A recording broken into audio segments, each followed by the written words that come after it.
तर नमस्कार मंडळी, मी आपलेच विदर्भाची अन्नपूर्णा. बॅग पॅक करून कुठं निघाले असा तुम्हाला प्रश्न पडला असेल तर चला तुम्हाला दाखवतो आज आम्ही कुठं गेलो होतो. सकाळी उठलो, आंघोळ्या केल्या, तयारी केली, देवपूजा केली, घरची सगळी कामं केली, घराला कुलूप लावलं आणि आम्ही निघालो. जेवढी खतरनाक थंडी असते तेवढीच खतरनाक ऊनही असते, तर डोक्याला बांधणं गरजेचंच आहे. मग गाडीला लावली चावी आणि माझ्या पोरगा म्हणे बाय सावी. तर सगळ्यात पहिले मला दिसलं माझ्या आवडतं दुकान. इथं मला भेटते माझ्या आवडीचा शेवचिवडा. आता कोणता असन तर ते तुम्हीच ओळखा. मग आलो आम्ही राजकमल चौकात. आता इथून पुढं आम्ही कुठं चाललो तर हे तुम्ही पहा. त्या दिवशीचा होता रविवार. मग काय सगळंच बंद. आता रविवारी या लोकांना सगळं उघडं ठेवायला पाहिजे, लोकांना सुट्ट्या असते, तर नाही, हे बंद ठेवते. आमच्या अमरावतीला ऐतिहासिक वारसा पण खूप लाभलेला आहे. हे बघू शकता तुम्ही, जवाहर गेट, जवाहर द्वार म्हणतात याला. तुम्हाला थोडासा अंदाज आला असेल किंवा आता आम्ही कुठं चाललो याच्या अंदर. सकाळी उठून काहीच खाल्लं नाही, नाश्ताही केलं नाही, जेवणही केलं नाही, सरळ निघालो. म्हणजे याचा अर्थ आम्ही आलो आहे गिलावडा खायसाठी. पण आमचं नशीब एवढं खराब की ते दुकान बंद होतं. मग काय, आम्ही तिथून युटर्न मारला आणि विष्णू वडेवाल्याकडे गेलो.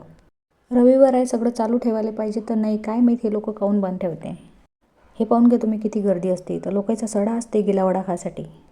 मग एक घेतला गिलावडा आणि एक घेतली गड्डा कचोरी. हे खायचं असेल तर इथं चालले जा. माया प्लेटमध्ये काही मन घालू नका आणि माया काही पोट दुखवू नका.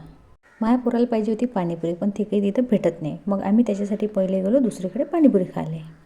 इलेक्शन आलं की अशा रॅल्या निघत असते आमच्या अमरावतीत. तुमच्याकडे निघते का मला सांगा बरं. मग आलो आम्ही जयस्तंभवर. जयस्तंभवरून गेलो इरविन चौकात, इरविन चौकातून गेलो पंचवटीवर. अजून एक खास गोष्ट आहे, इथं ट्रॅफिक कधीच नसते, पण सिग्नल नेहमी असते. हेच वय आमची स्वच्छ सुंदर अमरावती, म्हणून आम्हाला अभिमान आहे आमच्या अमरावतीचा. असं करता करता आम्ही पोहोचलो पंचवटीवर. मस्त म्हटलं इंदोरी पोहा खाऊ. तर आमचं नशीब आज खरंच खराब होतं. मग हेही होतं बंद. काऊन की तिथं आले होते तुमचे लाडके भाऊ.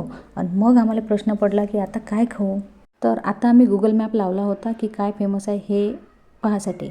मग एक फेमस यूट्यूबवर टाकलं होतं का बा हे दुकान आहे, तिथं तिथं जा, मस्त नाश्ता भेटते. पण आम्ही गेलो आणि खरं सांगतो तुम्हाला, एवढं बकवास होतं ना ते दुकान खरंच.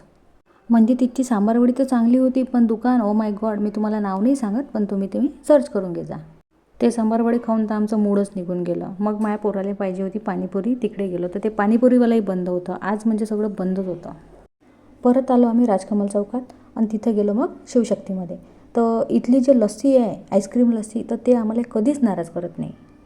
त्या सांबारवडीनं जेवढं मूड खराब केलं होतं त्याच्यापेक्षा कितीतरी जास्त या आईस्क्रीम लस्सीनं आमचं मूड चांगलं केलं.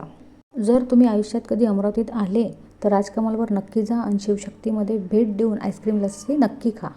माया पोराला आईस्क्रीम लस्सी एवढी आवडली का त्याला थंडी लागत होती तरी तो मस्त खात होता. आणि मग याच्या बाजूलाच होतं मोबाईल शॉप. तिथं गेलो आणि मला घ्यायचं होतं मोबाईलचं कवर. तर या दादानं दाखवले बरेचसे आम्हाला कवर, पण मला तर हेच आवडलं. म्हटलं मस्त आहे, चला घेऊन टाकू. तुम्हीच पहा, मोबाईल नवीनच दिसायला लागला. ते दादाचं पोस्टर पाहून राहिले का तुम्ही, विजन विकासाचे गतिमान अमरावतीचे. तर आता दादा कितीच्या स्पीडनं अमरावतीचा विकास करते तर ते आपण पाहू. पण आम्ही तर तितच्या स्पीडनं निघालो घरी. मायापोराची पाणीपुरी खायची राहिली होती, यानं काही खाल्लंही नव्हतं. तर म्हटलं चला याच्यासाठी बिट्ट्या घेऊन जाऊ. तर हे अमरावती बडनेरा रोडवर बिट्टीचे हॉटेल असते. बिट्ट्या, आलूवांग्याची भाजी, रोडगे हे सगळंच तिथे भेटते. पण आम्हाला एकच बिट्टी पाहिजे होती आमच्या पोरासाठी. लोकायला पैसे घ्यायची सवय असते, पण माया पोराला पैसे द्यायची सवय आहे. हे पायांनाच दिले इथं पैसे. तो फक्त पैसेच देत नाही तर त्याला थँक्यूही म्हणते. हे घेतलं आणि सरळ निघालो घराकडे. तर मग असा वाया घालवला आम्ही आजचा दिवस. त्या सांबारवडीनं तर सगळा मूड खराब केला आणि आयुष्यात म्हटलं आता कधीच खाणार नाही असा निर्णय घेऊन टाकला. इंदोरी पोहा खायला गेलो तर तिथून तसंच परत आलो. एक खरं सांगू काय, ज्या गोष्टी तुम्हाला घरी बनवता येते ना त्या घरी बनवूनच खा. तर आता पोहोचलो होतो आम्ही आमच्या घरी आणि आमचं पोरगं गाडीवरच झोपलं होतं. आजचा माझा व्हिडिओ आवडला असेल तर व्हिडिओला लाईक करा आणि चॅनलला सबस्क्राईब नक्की करा. आणि हे पहा माझं पोरगं डोळे उघडू की नाही उघडू, उठू की नाही उठू असं करत होता. चला मग, धन्यवाद.